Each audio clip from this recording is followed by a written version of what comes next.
you so much for joining us today. I'm so excited for today's masterclass with Andy Mowat on RevOps and go-to-market. Andy, if you don't know already, is a Village portfolio company founder. He has spent his career building sales and marketing engines for world-beating companies, unicorns like Upwork, Box, and Culture Amp. His teams have sent billions of outbound messages, and to use his words, not mine, they've probably caused a lot of pain. So, like everyone, he's been overwhelmed by the noise, and so he has built and founded Gated, which he founded to fix communications for buyers and sellers alike, and to do some good in the world. Outside of work, he advises and invests in growing SaaS companies and is passionate about mentorship, adventure travel, his family, and unexpectedly, his library of Keanu Reeves gifts.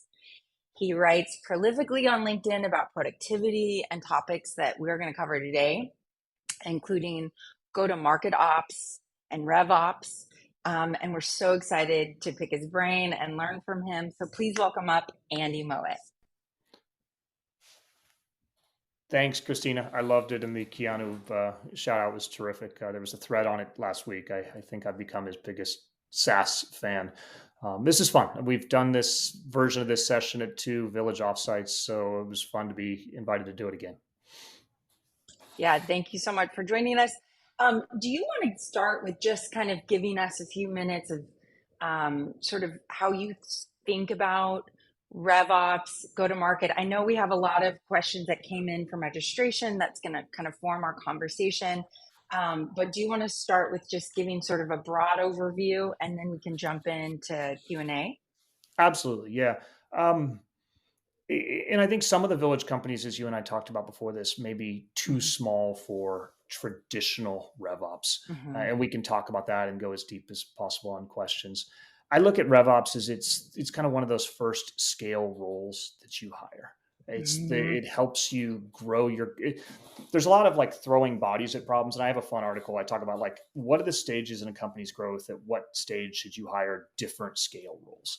At Culture Amp, I came in at 7 million in ARR, and we grew to 75 million in 3.5 years. And it was, the problem is like, you can throw a lot of bodies at things and be really inefficient.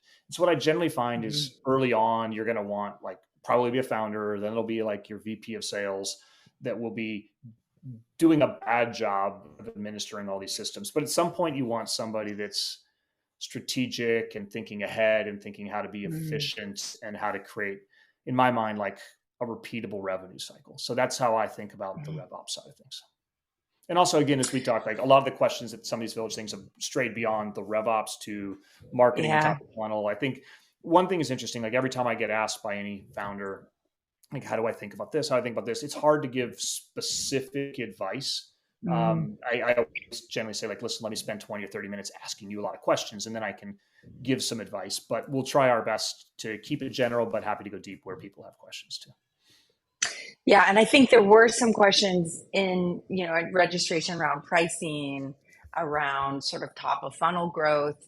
And maybe this kind of goes into one of my first questions, which was, what are some common misconceptions about RevOps and how can those be addressed? And I think what you just said is important, which is perhaps RevOps is a term for, and I think in some of your writing, you say there's like an ARR marker that you start kind of thinking in terms of RevOps.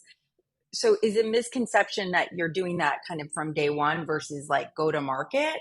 So maybe we can start there, because I even in my experience, so I come from what I think is a go to market background, but the terminology was never there. I just sort of did all the jobs that I think now are being wrapped under go to market. And so even for me, the terminology is a little squishy. Like, when is it RevOps versus sales ops versus go to market ops? So maybe we can start with those kind of misconceptions / defining terms.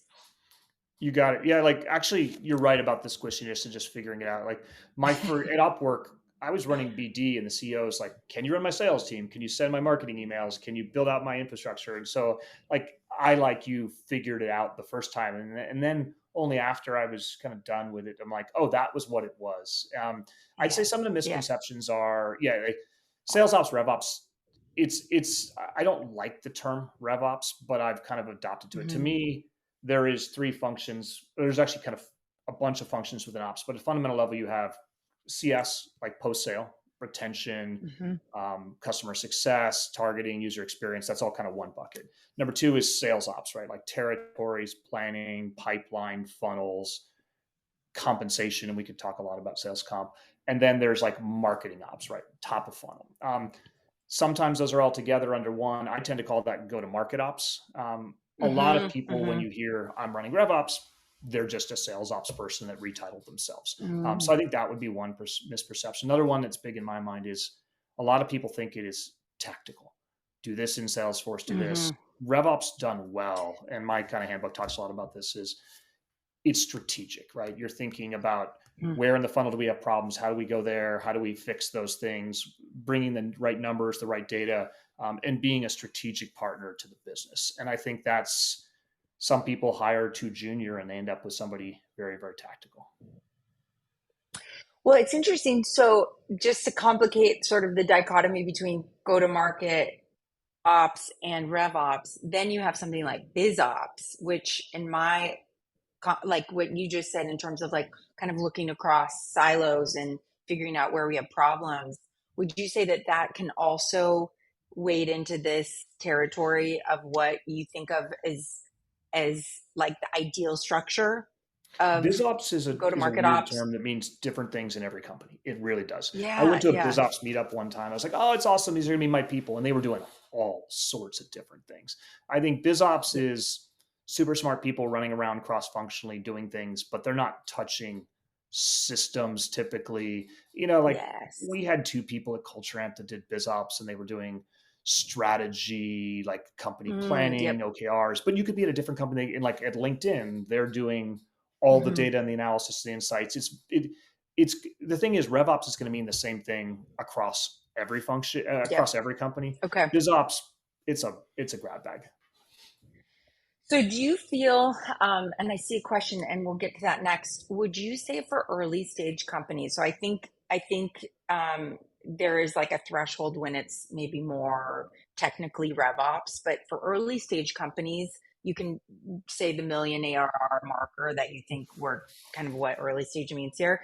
Would you say that go to market ops and what people might say are RevOps are interchangeable? Because you wrote this in LinkedIn, you're hiring a RevOps team, you have this like great kind of 6 chapter thread. But I love that you said you preferred the term go to market ops because it so clearly like wraps up all the customer facing terms, whereas RevOps might mean just like sales or even collections. So do you think for early stage, go to market ops is a better term to be using, or do you think like it depends?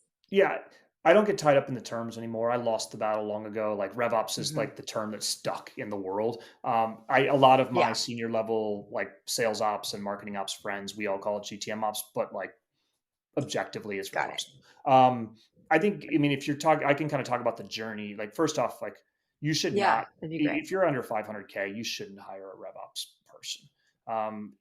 And we can talk about where exactly that is, but I think there's dimensions of like how fast are you growing.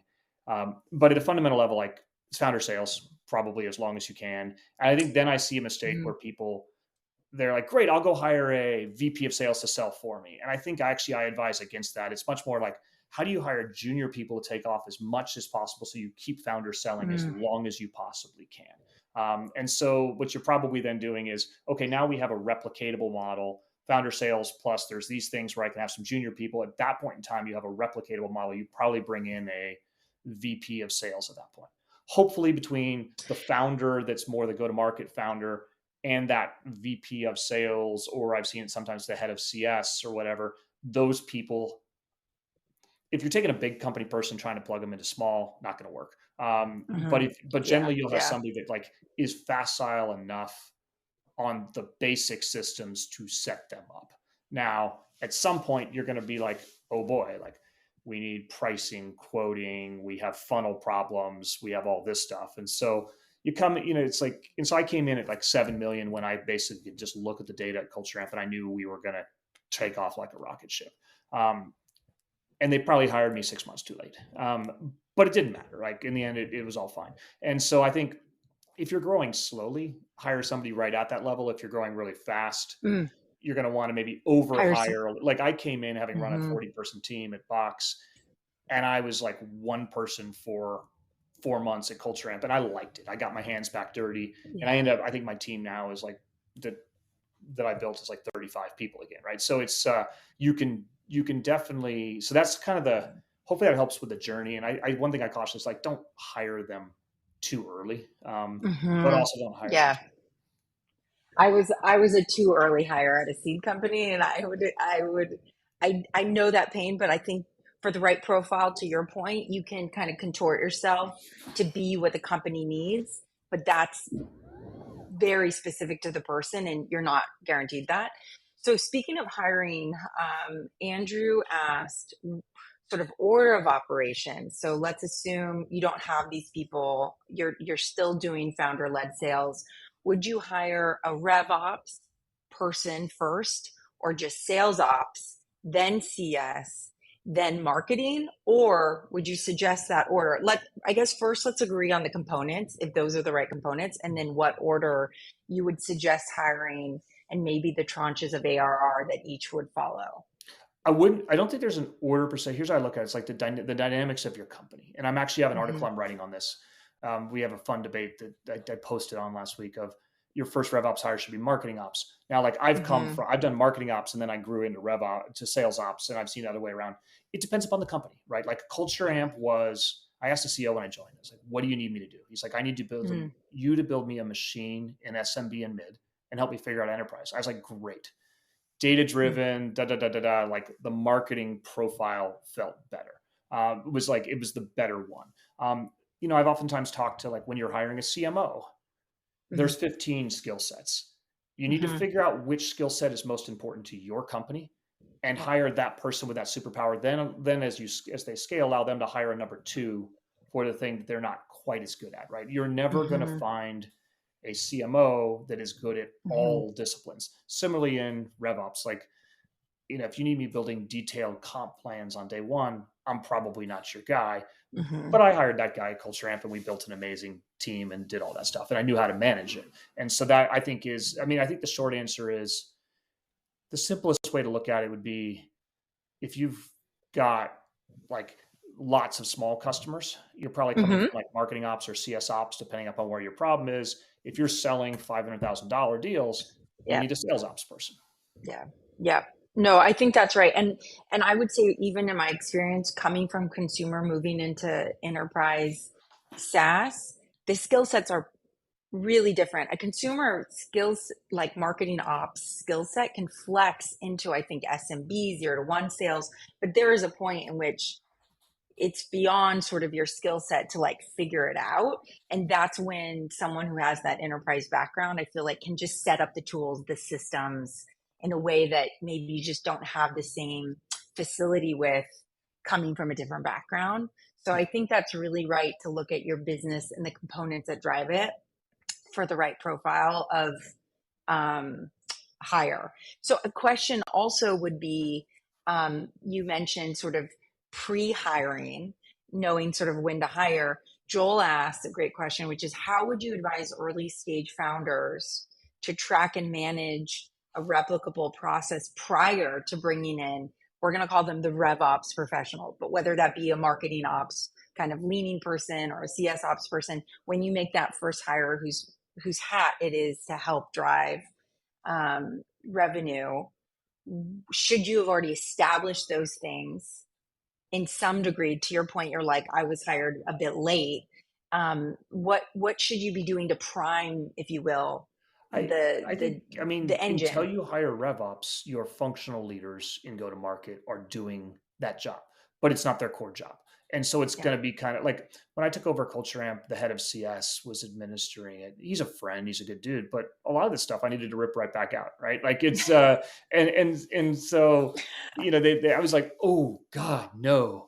And I asked him, I showed up and I said, so where's product data to be able to drive decisions? He's like, oh, we're never going to get that. I was like, give me a week. Yeah. And like I called the CTO and I'm like, okay. And so honestly, like Yep. when you hire a good RevOps person, Yeah.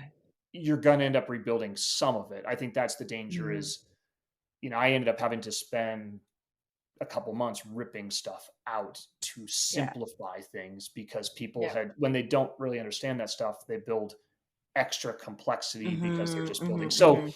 there's no perfect time, but if you wait too late, it's just going to, you're Yep. going to kind of, your entire go to market funnel is going to be tripping over itself. If you hire it too Mhm. early, you're like, whoa, that was an expensive hire. Yeah.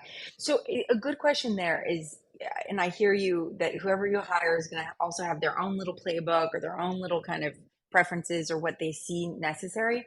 But there are probably some, or let's see, are there some things like even ahead of hiring this person you should be doing? You brought up an example that I have also inherited, which is like, oh, we don't track anything in the funnel. Like we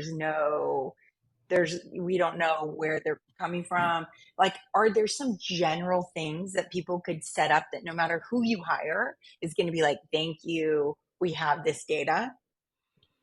I mean, here's how I kind of learned about it. I came in through like marketing ops and post sale ops, right? Like post sale ops is unique every time. So the short Mm-hmm. answer is no, right? Like there are like 3 custom fields you should add on your object and you can kind of do it, but it's going to be different every time. So on the post sale side, no. No. Sales, Okay. like there's some pretty clear sales methodologies. They all kind of align the same way. So like if you don't have your head of sales that's got like a clear funnel, I mean, you'll probably, when you have your ops person come on, you'll be redoing all your sales stages and getting them right. But like, it'd be much nicer if I always love the profile if I'm a founder of, I'm hiring a VP of sales that's been at big, so they've seen it well, but they've also been Mm-hmm. at small, so they know that like they don't get all the resources of big. And if you have somebody Yeah. like that, they probably have enough discipline to kind of think through the sales funnel. Marketing, I mean, the sales systems are maybe 6 to 7 total systems, like at maturity. Marketing, you could be talking 40 or 50. It's like, Mm-hmm. and so odds are you're going to be ripping out a lot of stuff in marketing, no matter how you do it. Mm.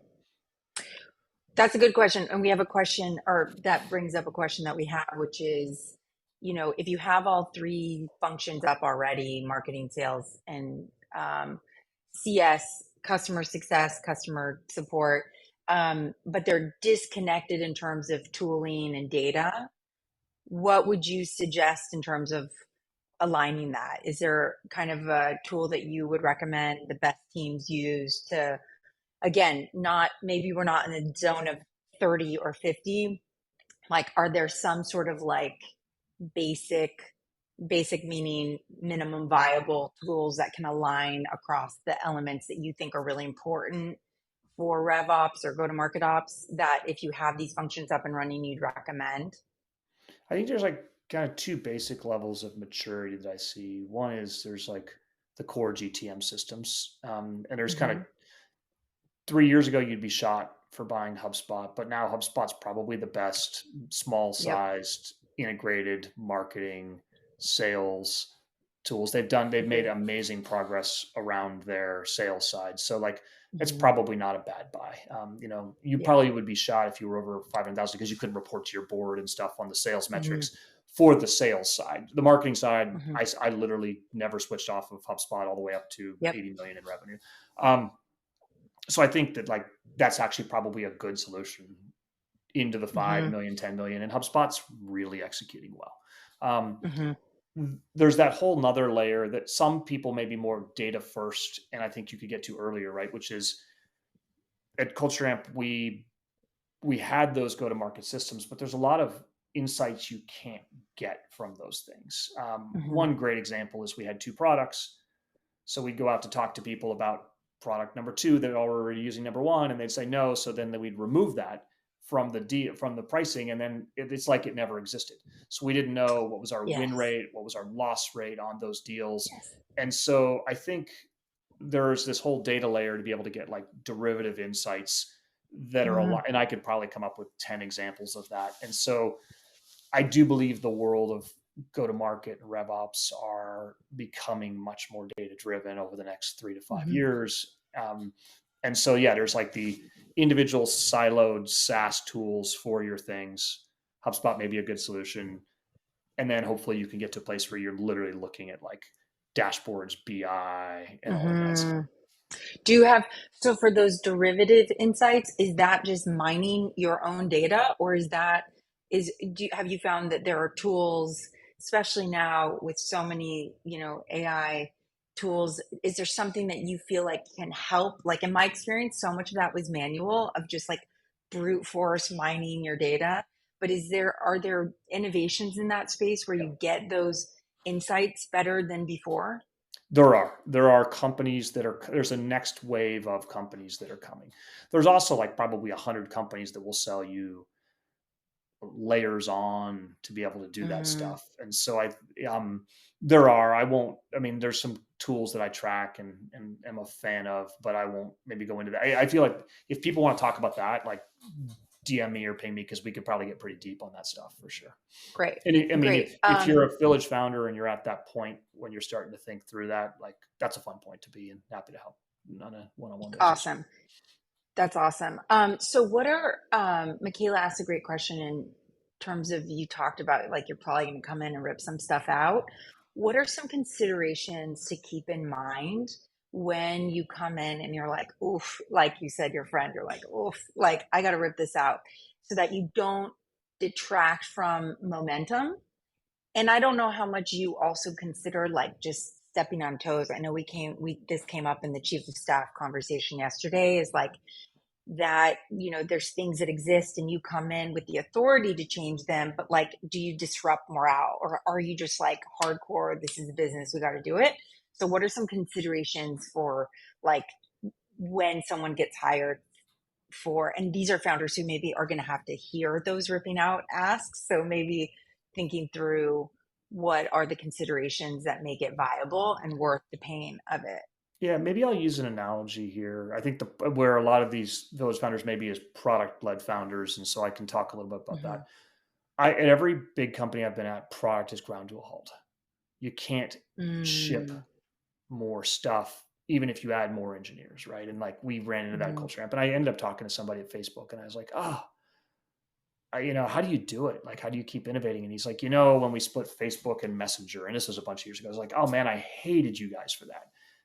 When I still use Facebook. And he's like, yeah, but we did it for a reason because we could move faster. And I think part of the job of, great engineering / product leaders and great RevOps people is making the hard calls and being okay breaking something for a bigger vision.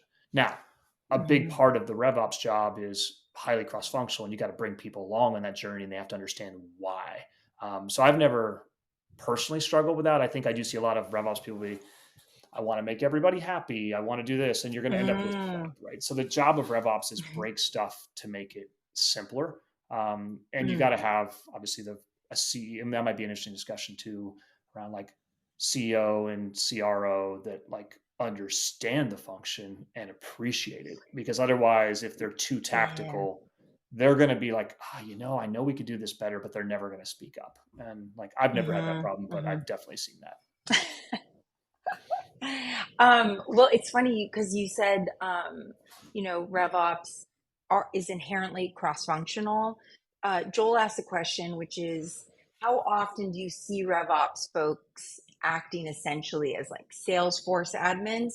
Because that would sound like that is not the ideal profile, but how often do they either choose to get pigeonholed, or they get pigeonholed into just being a Salesforce admin, and how might you combat that, or do you think that's appropriate?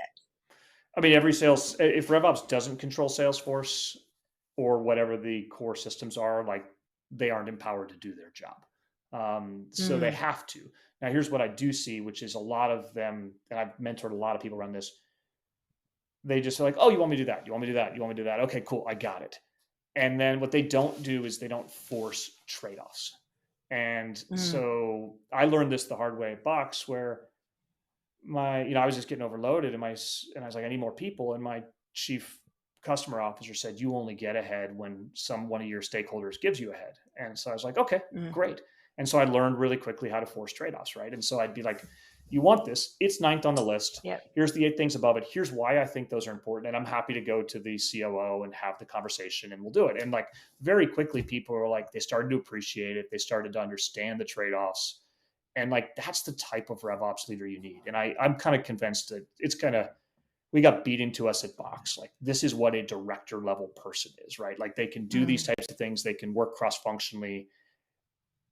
And if you don't have that, you're going to end up with a person in the seat of RevOps that you're kind of cursing, and you're like, they're not very strategic. They're tactical. And so I've written an article on like how to force trade-offs. And I literally talked to a RevOps guy. He's like, I'm getting the crap kicked out of me. And I'm like, are you forcing trade-offs? He's like, no. I'm like, call me in 3 mm. months. And he called me. He's like, I got another head. And I'm like, great. Like, you get the right resources. So So, in fact, if you're only a Salesforce admin, you're perhaps not forcing yeah. those trade-offs Well, yeah, you have to be because, bringing yeah. data and insights to the teams you work with. Like, if Hmm. you are not, so one way I judge, look, there's going to be a person that's doing the admin, like no matter what. Hmm. And that's going to be hard to be both strategic and tactical. But ideally, you have like a couple people or 2 or 3, but like those people should be in on the leadership meetings of those functions, and they Mm. should be adding value. So I always judge my teams of, did you get invited to the marketing offsite? Are you at the sales offsite? Oh, it's happening and you're not there. I think we've got a problem. And so those were Mm. if you're not being seen as tactic, as strategic. And a lot of mine, like, I ran all the executive metrics cadences. I'm like, we have a problem in the pipeline here. And, my entire team is dropping everything to be able to go to fix this problem. And instead of one person kind of dealing with it part-time, I've got 4 people on it. And it's like, and so Mhm. those are, you should know where the choke points in your pipeline are. And that's like good RevOps is telling you where those choke points are, and then solving and Yep. then leading the solutions to those choke points.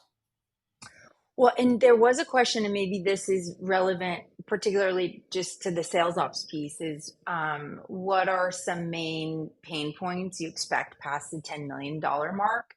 And is that still using HubSpot? And this was my experience having never worked with Salesforce before, was the implementation of Salesforce is material. And to your point, it can unlock all this insight, but it is a material body of work to actually set it up in a young company that didn't have it prior. So are there places where you would recommend hiring a contractor for that admin piece or like the setup?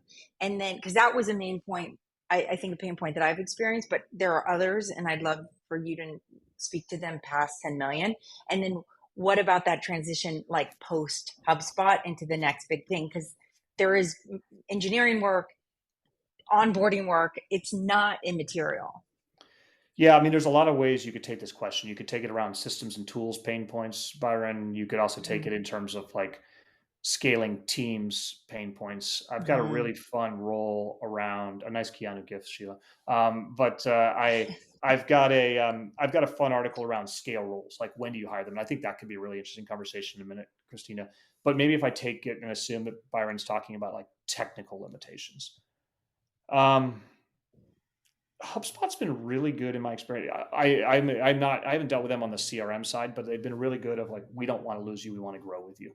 And Yeah. so I would bet that their ecosystem's developing pretty quickly, and you could these systems should be able to deal with it. Where you're going to face it, particularly if we're talking about the sales side, is when you start to get to multi-product, when you start Mm-hmm. to deal with quoting and deal desk and approvals and CPQ. I generally see people put that in more like 18 to 20 million.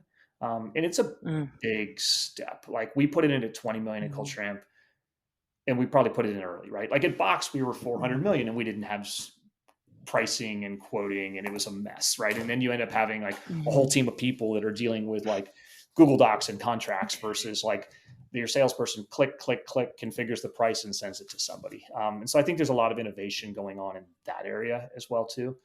Um, and then there's just the insights on top of it. And I haven't been close to HubSpot in 3 years, but my sense is you can solve that problem. Like I tend to try to not switch systems, right? I came into Culture and Hmm. the head of marketing who was there is like, oh my God, when can we switch off of HubSpot? Anytime the answer is change systems, that's the wrong answer. I showed up, I'm like, okay, this could be a bad first week with this person. And then I said, where is she? And they're like, oh, she was fired. I was like, good. So I would say like I resist switching systems is the right answer because then you're talking about a 6 or 7 month Hmm. fix and all that stuff. Yeah. I saw a great post around how does the CMO fail? They come in and they're like, I need a new website, I need a new brand, I Yeah. need to do this, I need to do that. And then you're like, Yeah. every single time the CEO gives them like 3 more months. And at the end, you're like, I don't think you need to change many systems to drive real change Yeah. in the market. Hmm.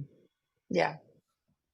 I, Even though I geek out on tools. I totally. It's just, when is it worth the implementation cost?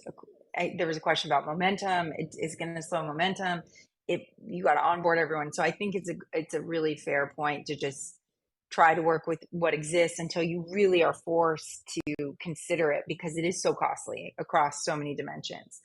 Yeah, I mean, Um, this may get a little in the speaking, weeds, yeah. but I had a spreadsheet of all the limitations HubSpot imposed upon us. And Hmm. we just paid an extra grand a month for one of their experts, and we'd figure out how to have workarounds, right? And like the work, it just versus a migration to Marketo, which would have taken Yes. nine Yes. months and dropped momentum. And like every time somebody wants to redo a Yeah. website, that's 6 months, right? So it's like those are Yep. big Yep. decisions.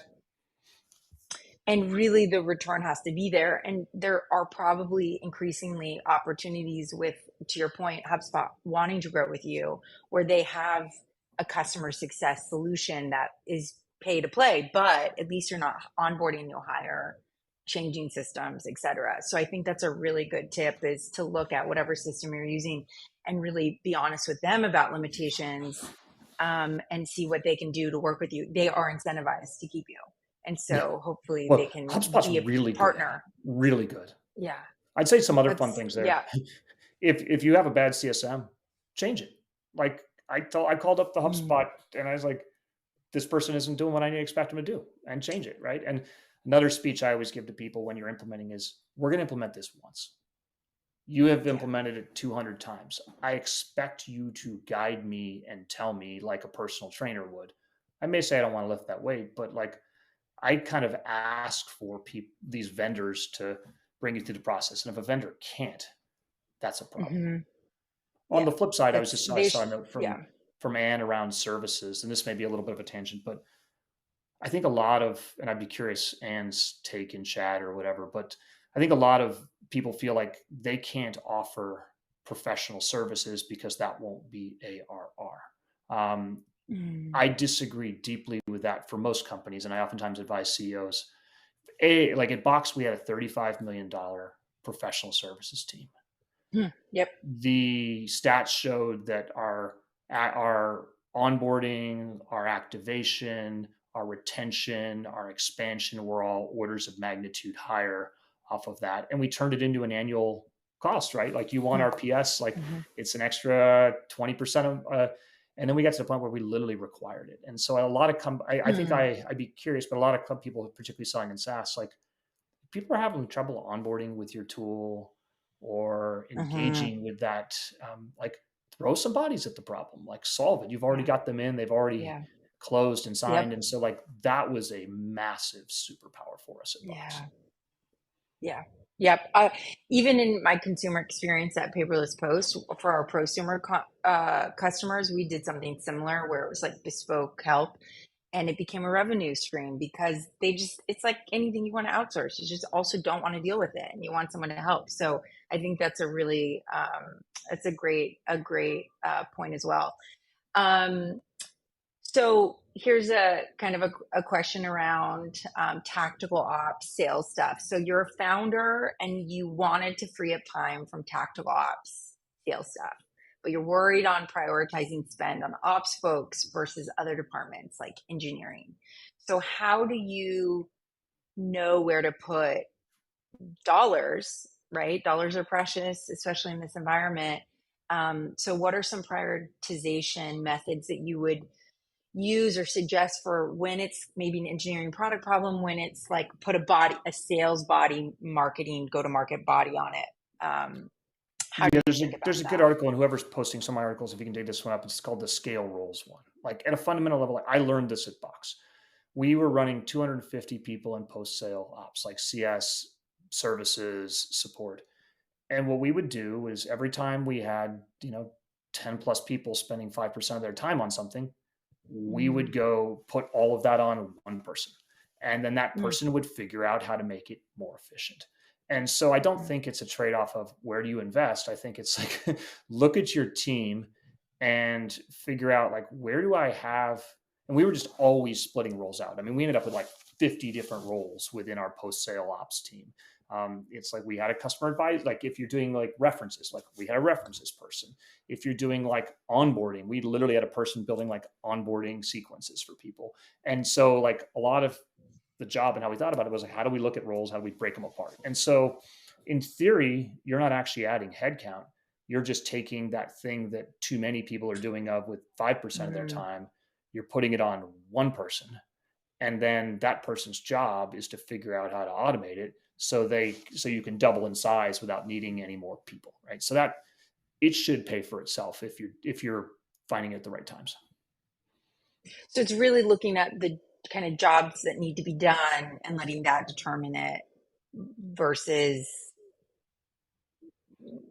something else. Like Yeah. it's dictated by the work that Well, like you're a doing good example already, of and culture that enough needs to get was done. we had a lot of salespeople spending a lot of time chasing up security reviews, and they Mm, were burning the security team's time. The security team couldn't spend time on SOC 2, and so we got our first security review person, and then he went out and got an AI tool that would automate all of his job. And so we ended up scaling. And so like the security team was much happier. The salespeople were happier. We were closing deals faster. Like it's just you. That's like those were the conversations that we start to see and drive. That's where ops gets really strategic.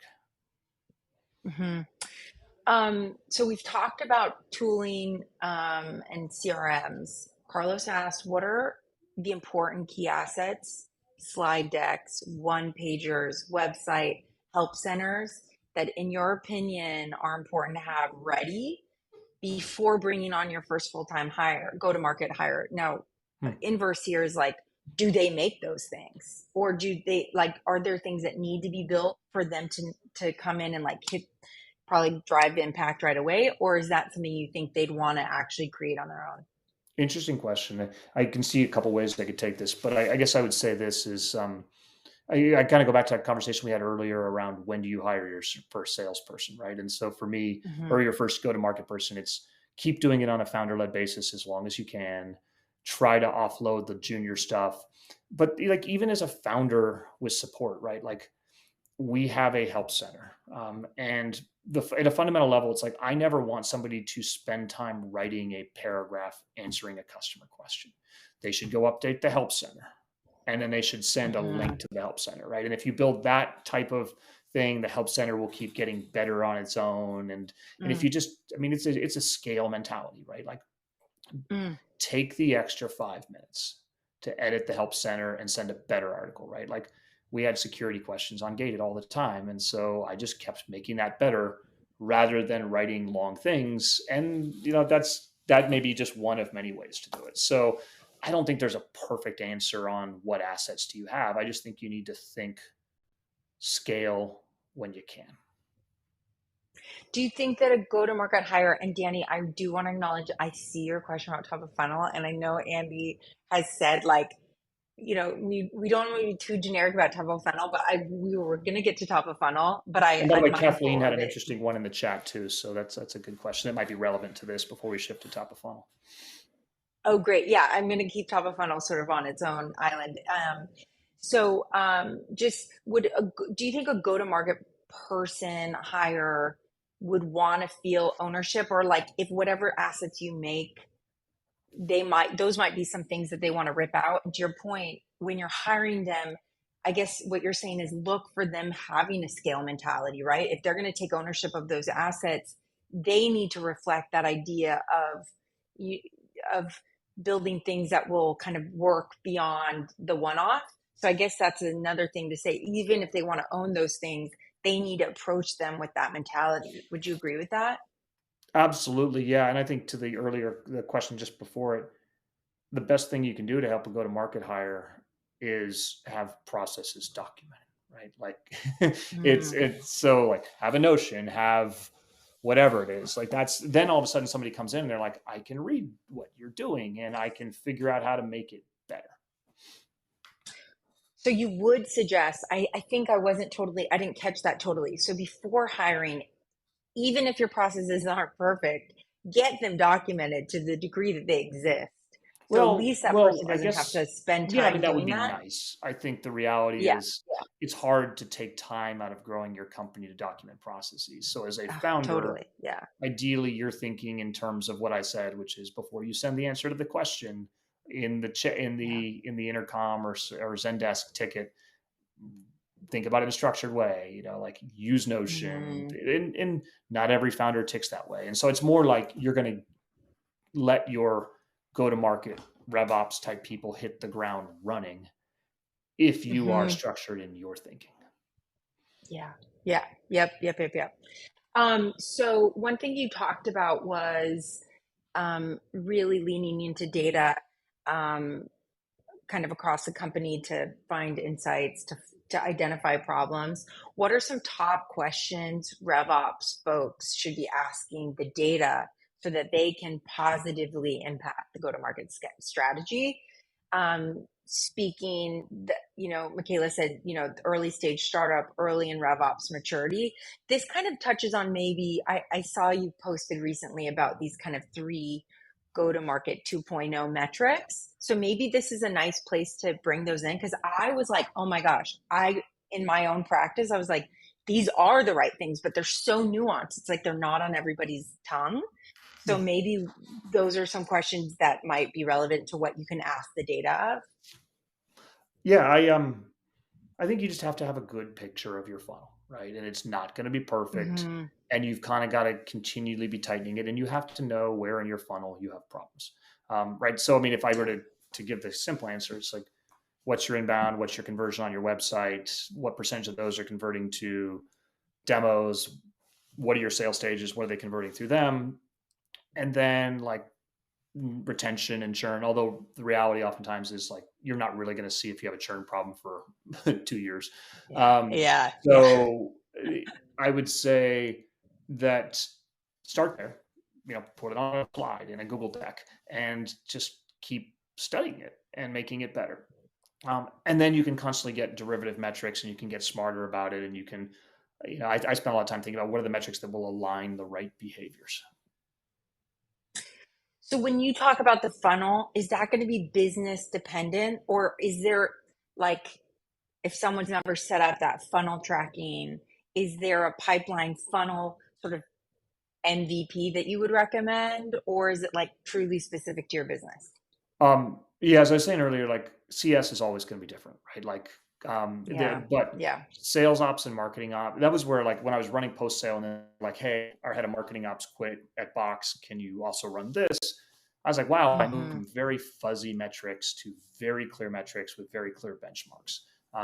And it's always nice when you have metrics that you can benchmark against other people, right? Like we, at Gated, we're dealing with a PLG motion that was a little bit newer to me. And so I went out to OpenView and I got their report and I benchmarked them. And then we tried to like set them up in the right way. Right. So benchmarks are, the problem is you Mm-hmm. could be above the benchmark and not know it and still be trying to push it. Right. And I think what you want to do is you Mm, get to a point where you're like, I can't make that metric much better and the returns on it aren't good yeah. here. So I think that's where benchmarks will help a little bit.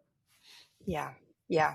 Um, so, and I'm, forgive me because I don't know the pronunciation perfectly here. Is it Quebec?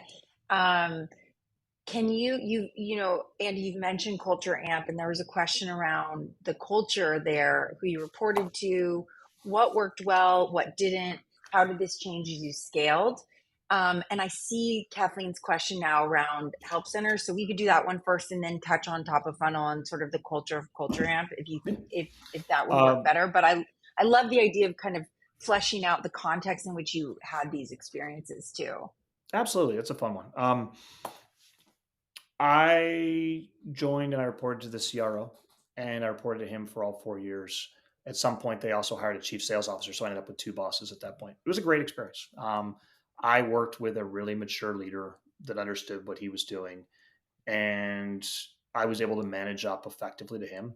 So I basically ran all RevOps, so sales ops, marketing ops, CS ops, also ran the data for all go to market. And about 3 years in, I was bored. So I also took on all marketing, right? 2 months before COVID hit. And so I had to cut 61% of the budget. Really good overall culture. There were teams that had, when I took over the marketing team, they were probably the most down in the dumps in terms of culture. But I honestly see that in a lot of places because marketing is such a cross-functional organization. Yeah. Um, Yeah. it's like if you get above 5 to 6 people in marketing, you're going to have a mess on your hands organizationally. And the reason is because, like in sales, 100 people are only doing 2 or 3 jobs. If in marketing, there are 100 jobs. And so that was definitely one of my more challenging moments, was trying to re-inspire a marketing team that kind of wasn't working effectively and changing some stuff out. The It was very good culture. We actually, and this is an interesting one, we never had sales incentive comp. We just paid people well. And the beauty of that, from my perspective, was we didn't have to spend a lot of time tripping over ourselves calculating incentive comp. We could take leads and move them from one team to the other, and people would where we like, okay, great, so you're not working this flow anymore, somebody else is, and we wouldn't blow people's comp. Yeah. We got to 75 million in ARR with no incentive comp. Now, we were selling to SMB and mid. As we started to sell to enterprise, we did roll out forecasting, tracking, rewards, bonuses, but we never did like a classic sales comp. And it was a real pleasure for me. The teams worked really well. I kind of like it. I mean, if you're at a company that's going really well, people really value the equity, and we created the right culture. We had very little turnover. But it was a really good 4 years. I think I saw the opportunity for gated, and B, you got a place for 4 or 5 years. You, you kind of look for the next fun challenge. Yeah. Thank you. No, that's great. And if we had more time, I'd want to really dig into how you re-inspired the marketing team. But I want to get to Kathleen's question and Danny's. Kathleen, let's do Kathleen's first, because you referenced this, and in my experience running customer ops, and ironically, then owning SEO, the help center is this like double jointed tool that, if you do it well, can actually source traffic for you too. Yes. For people who are Googling like your company in a common question. But can you recommend a help center tool? Or is that like what HubSpot also like, is that you're just using whoever you use for, let's say, tickets or CRM, or would you recommend something separate from your HubSpot or your Zendesk If you go to for a a help specific center? tool, I would, there's no perfect tool, but Yeah. I've personally felt Intercom has a nice integration between their help center and their ticketing. And another one that I might take a relook at, which I was unwilling to do when they were owned by Facebook, is a company called Customer. They Oh, they were yeah. fairly innovative at the time. Zendesk is kind of like your enterprise solution, but I guess I look at it fundamentally like a support center. When you get that Zendesk like thing in the email, you're just like, crap, they don't care about me. Yes. And Yeah. I do think Intercom's doing well. I think as a company they're struggling, but from like an integrating AI and all of that, I think they're doing a really good job. So I've not had any complaints with Intercom. I've run Zendesk, Intercom, HubSpot, and a couple other tools as well, and like, so there's nothing perfect, unfortunately. And we have some portfolio companies who are kind of overlaid onto the intercoms in terms of accessing insights, summarizing, like helping with sort of the tagging. And so when Brett sends a summary email too, we'll include those because they're great partners, I think, to these Yeah, with help Lang.ai centers. is one that big fan of folks. Mhm. It was a Jorge over there that's doing that, for example. Yeah. So, but yes, I think the idea that it's not perfect is fair. And it's maybe to your point where you work with the system that you have access to because it'll be a slowdown otherwise. Yeah. So now, Andy, we'll take the spiciest question last because I know when we talked yesterday, you're like every go to market motion is different. I don't want to be generic, but these are we all want to know how to get customers. We all want to know how to grow top of funnel. So, can we just spend the last few minutes talking about top of funnel? And I know caveated with, you don't want to be generic, but we can't spend 20 minutes with each founder. So maybe some insights that like what an amazing top of funnel motion has looked like in your past, things that maybe are working with gated, and how to build that machine in your company to the degree that you feel comfortable with it. Because I know everyone is so anxious to think about that for themselves, but maybe some general tips and tricks that you've seen in your experience that have been helpful. Yeah. And hi, Danny. Nice to see you. The I will riff. There is a phenomenal book that I am blanking on right now, but I've shared it before, and I can get it to Brett for the follow up. Everyone should just read that. It's literally got a breakdown of every single every single top of funnel tactic, and then they're going to be different and nuanced for your business. Um, Top of funnel is hard right now. Outbound isn't Mhm. working. Gated's part of the reason it's not working, but it's just fundamental. But people aren't buying as much anymore. Um, SEO is really getting mixed up right now Mhm. because of content and AI content, and the world knows there's going to be a lot of. I don't know what percentage of content I'm reading now, which is actually written by a computer, but I think people are starting to tune out content. Like ads are, it's like crack cocaine. You don't ever want to get on them. Like I guess I always say to people this, which is find what's superpower in your funnel and do it and wire that through everything, right? So I'll give you two examples. One is started a company they're like 20 or 30 million now in revenue, and they're like, we're going to go hire some demand gen people. And I'm like, okay, you could do that. But like, you're literally sending your business, it's called Blue Board, I think. I was like, your business is sending employees on adventures. Just get them talking. And like, but don't have the marketing team do that. Have everybody in the entire funnel, like CS, and then get their testimonials, wire them through. And like everybody, so a lot of it is like, there is no great generic advice. What you need to, if you want generic advice, you're going to go out and hire a couple paid people and it'll work, Mhm. but it won't be very high ROI. If you want greatness, like figure out what your growth loops are, what your company's superpowers are, and also the questions that people are asking, right? Like a gated, I think a lot of people, it's a new motion. Like, and so social proof and a lot of that stuff became really critical for us. And so I don't have a perfect answer. I think this is similar to the speech I give every year at the offsite. So it's hopefully helpful. But yeah, in terms of like, what does an amazing top of funnel look like? You need as many people visiting your website as possible. Like if they're doing that, you can optimize the living bejesus out of it. When I visited Culture Amp, I was like, give me your HubSpot for a day. And they did. And I'm like, oh boy, yeah, sign me up. Right. Like I can make this work. And I had like a year's worth of just optimizing top of funnel. Um, we just have a few more minutes. So one last thing there, when you say identify your superpower, how might a founder do that? Ugh. I don't know. I talk to them and You I'm just like, sounded good. It just sounded good. it depends. It depends differently. Like probably talk to somebody, right? Like if somebody's really like, I enjoy talking about this stuff. If you are a Village Global founder, drop me a LinkedIn. Happy to chat. Half hour and learn a little bit about your business and do that. I can't do it for everyone all the time, but I'll see how much I can help. But there's no easy way. It's not perfect. But there's the off the shelf things, and then there's like finding what's really right for you. I think another thing I'd say is like I was interviewing growth marketers, and one woman really impressed me. She said, I have the maturity to know that what I did in my last job won't work here, Mm-hmm. but I have the pattern recognition to test and iterate really fast. So I thought that was really mature because I think a lot of marketers are like, oh, what I did at my last company, I'm going to just Mm-hmm. do again.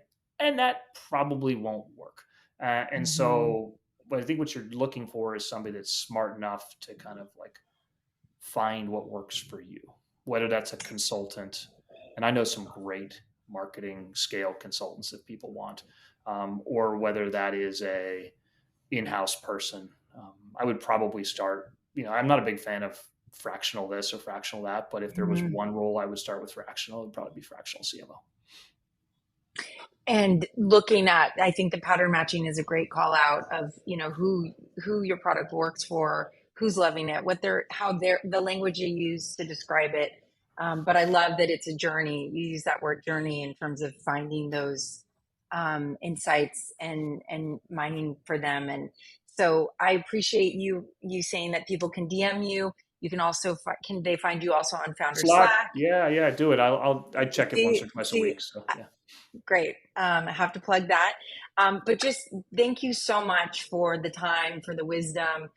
We're going to send a summary email with links to your wonderful posts on LinkedIn. We'll figure out what book you were referencing, and appreciate again just the openness to people reaching out and maybe asking those more fine-tuned questions. But thank you so much, Andy. This has been a tremendous morning. really fun. Great to see a lot of faces here for sure. Yeah. Okay. Thank you, everyone. And look for the summary email, and we will see you at the next masterclass.